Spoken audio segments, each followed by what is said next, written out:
Hey, today I'll be talking about episodes 68 through 70 of RuYi's Royal Love. The first empress's daughter, THISSSSS, comes back to the palace after giving birth to her first son. If you remember, she's the one who was married off to Mongolia after the empress and the empress dowager fought long and hard about whose daughter would be sent off. Her husband started mistreating her after they found out she wouldn't be able to have any more children, and after he also makes a big military blunder, the emperor decides to strip him of his title and let THISSSSS come back to live at the palace. She greets everyone at the next morning meeting. She knows all of the consorts that were there when her mother was the empress, but not the new ones. She immediately starts with the insults, saying the palace has become much more wasteful since her mother's death, lecturing them about frugality and even how they've raised their children. RuYi can only say so much. THISSSSS actually has a really high status as the first empress's daughter. I mean, if it came to blows, RuYi does outrank her, but RuYi's never been much of a fighter. THISSSSS has also never liked RuYi because of her relationship with her mother, and now it seems she's here to cause some chaos.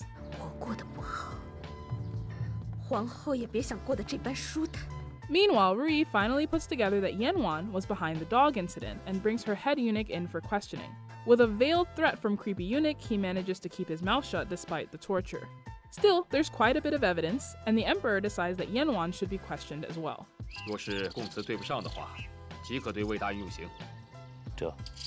Creepy eunuch is just telling YanWan about this when THISSSSS' son runs by, bumping into her. THISSSSS' son is quite wild, having grown up outside of the palace. He doesn't have any of the carefulness about him that the royal princes do. His unruliness gives YanWan an idea.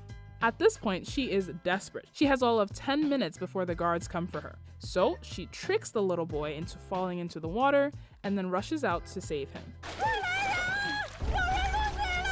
Damn it, why is she so good at this?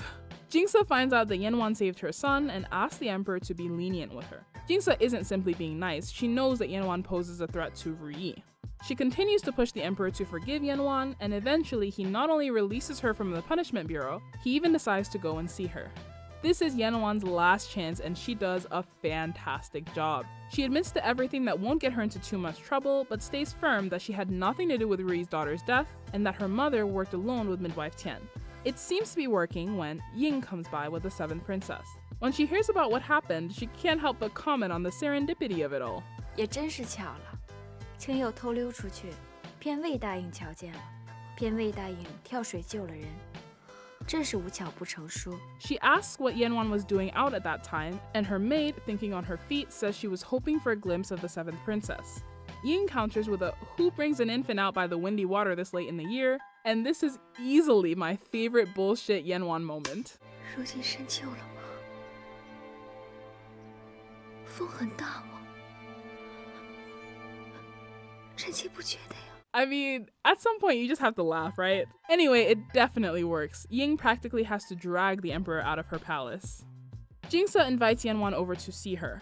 YanWan prepped for this meeting and at the first opportunity tells THISSSSS that RuYi has never liked her because when she was a servant, she served her mother, the first empress. Completely untrue. YanWan was never the empress's maid. But of course, THISSSSS laps it up, desperate for anything that validates her hatred of RuYi for taking her mother's place. There's too much pressure from YanWan, THISSSSS, his penis, and despite all that's happened, the emperor wants to start seeing YanWan again. Poor RuYi is just done with him. Just, what more can she even say at this point? Things really pick up speed here. The emperor goes back to seeing YanWan, and before long she's pregnant again. 9 months later, she gives birth to the 14th prince. She's promoted to noble lady. Then she gives birth to another princess and gets promoted again to imperial concubine. All of her children are sent elsewhere though, and she isn't allowed to raise them. Then some new women are married into the palace. The standout is imperial concubine Yu from the same tribe THISSSSS was married into, the Korchin tribe. I love that they finally gave one of these supposedly foreign women an accent. Besides Yu, there are 2 first-class female attendants, Bai and Lu, and a noble lady, Rui. Yu makes a splash as soon as she arrives. She's apparently really wild in bed, so much so that there's gossip about it and Liu has to wear earplugs whenever she serves. But, oh no, it turns out Yu is a spy. She reads the emperor's reports while he sleeps and sends the information back to her tribe. Quite a bold play from the Korchin tribe. YanWan brings Tian's daughter Yun Jiao in to see her. I know it's been years, but that is so freaking suspicious. What possible reason would you have for meeting with the daughter of the woman who caused RuYi's miscarriage? And also, did her sick daughter not come up at all in Yuncha's investigation? Yunjiao trusts her because she knows that the money for her medicine came from YanWan, and YanWan has been taking care of her since her mother's death, which again, so sketchy. Yunjiao also knows that her sickness is fatal, so even though the medicine she's taking helps with the symptoms, she knows she will die soon. YanWan tells the girl that her mother and brother died because of RuYi. She tells her that she can have her revenge if she goes after RuYi's pride and joy, the 5th prince. The 5th prince is now older and has actually already married his primary consort, but there's still room for a Gaga. YanWan arranges for Yunjiao to change her last name and enter the 5th prince's palace as a servant.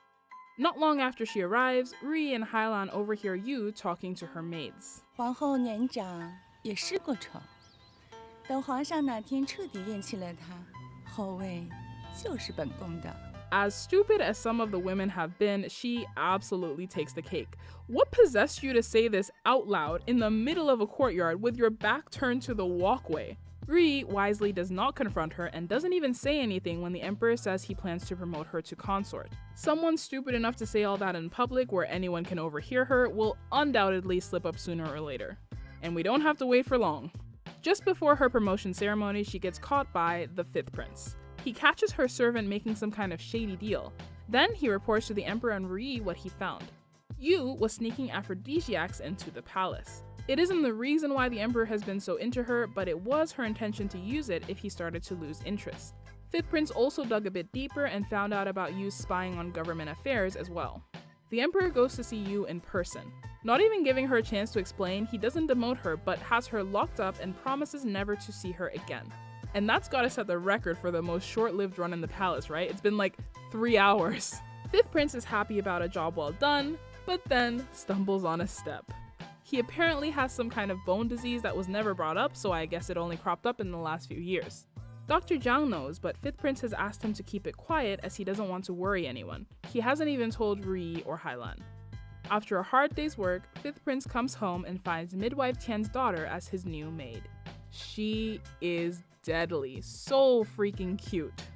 We don't know enough about Yunjiao to know her true personality, but considering she's here to hurt him and make RuYi suffer, I'm assuming that all of this sweetness and caring about animals is an act. But it works. Over the next few months, he falls head over heels for her. Of everyone in this drama, I really wanted to protect 5th prince the most. I told myself I wasn't going to love another prince after the 1st prince, but how can I not? He's just so good. Does he deserve what's coming to him for falling for a nice girl? So anyway, Jingsa really just came back to the palace and started wreaking havoc. Had it not been for her pushing, we could finally have gotten rid of the snake that is YanWan. Man, has she gotten so good at playing the emperor. She knows just what to say and when to say it. And this plan of hers with Yunjiao. I won't spoil how she's going to use her, but even just getting her into the 5th prince's palace as a possible future chess piece is brilliant. Yunjiao is totally dedicated to YanWan as she has no other family, and since she's close to death, she probably won't have any qualms about doing something crazy.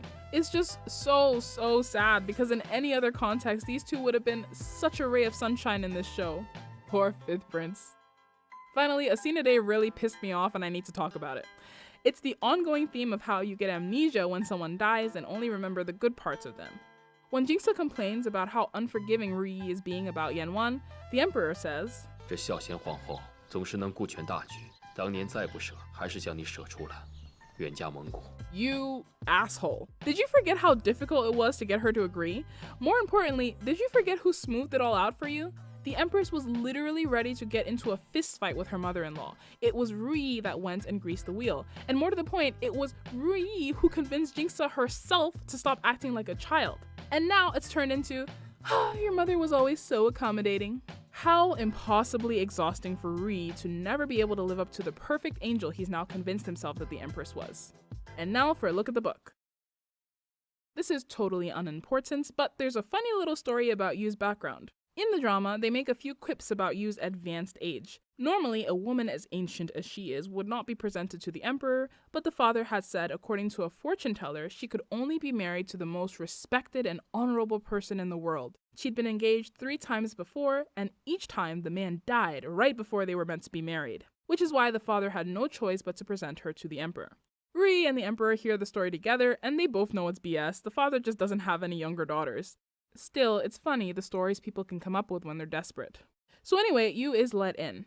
Unlike the magnanimous drama RuYi, who waits for her to dig her own grave, book RuYi is not quite as patient. She invites Yu over one day just to chat, and her musicians are playing a song in the background. Yu asks about it, and RuYi says it's the emperor's favorite song to listen to when he gets up in the morning. Yu thinks she's being very clever when she casually hums the song when she's with the emperor next, only to find out that she's been tricked. The lyrics are about cherishing the time you have when you're young, and it strikes a nerve with the emperor, who is nearly 50 at this point. He yells at Yu, storms out, and runs into RuYi, who is in tears. She remembers when he taught her that song just after they got married. Ah, what good times. What a coincidence that Yu knows that song as well. They reminisce, and the emperor joins her for lunch. I love a tricky RuYi. In the book, Yu also does manage to put the aphrodisiac in his food, but it doesn't matter because it all comes out the same, with Fifth Prince finding out and her being locked up in her palace forever. Till next time, thanks for watching.